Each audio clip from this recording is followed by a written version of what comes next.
Good morning, Gary Champion, Psychic Medium, once again with a little video for you. Periodically during the year, someone runs a large ad talking about the escape from Alcatraz. Never been solved.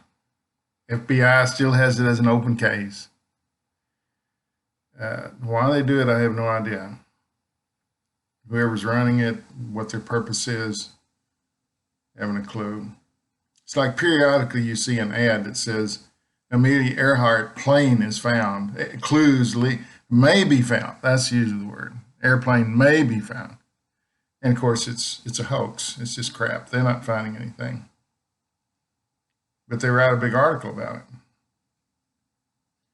Probably the town in which he was born, trying to get some traffic. In this case, I'm not sure what this is about. Maybe a movie that someone's making. They're trying to sensationalize it. But here's the way it usually starts out. June 1962. Frank Morris, John Anglin, Clarence Anglin, with the aid of sharpened spoons, dug their way. But what happened is the Alcatraz is built on an island in the middle of San Francisco Bay. And salt water has leached into everything, and those walls sort of got crumbly. Salt water does that. Salt water destroys all kinds of things: grass, land, buildings. So they took spoons from the cafeteria. It's called a cafeteria. They dug holes in the wall. They figured out how to get down to this little jungle gym area where you could climb down, and you're still on the island. They're just loose on the island. And they made paper mache heads and stuck them at their pillow where dark, if guy's walking along checking, they always check the bunks all the time. He would see a head there. It had hair on it from the barbershop. They'd slip hair out from the barbershop and stick it on their paper mache heads.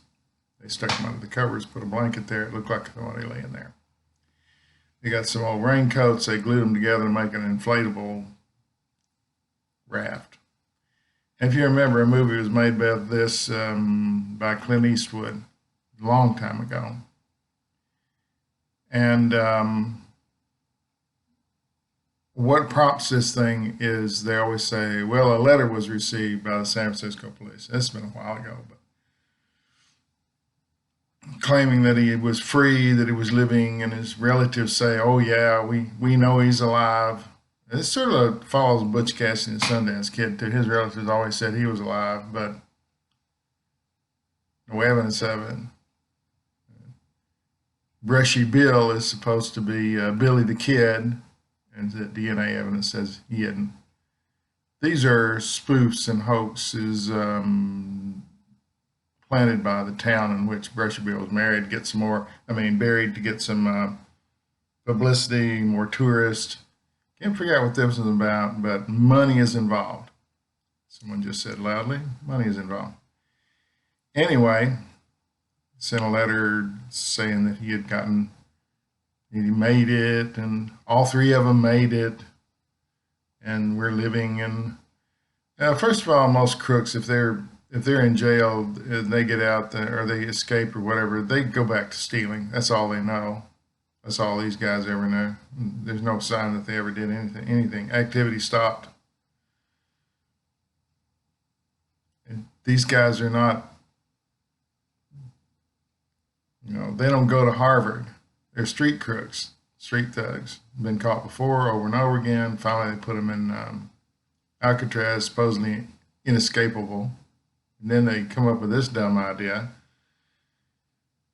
And it's a hoax. Someone's writing a letter saying they're loose, and it's not real. That's what my guys are saying. I was looking at it last night as I was passing by it, looking at the articles in it. And it said that my guy said hoax, not true. False claim. No escape from Alcatraz. They set up. It was this big setup.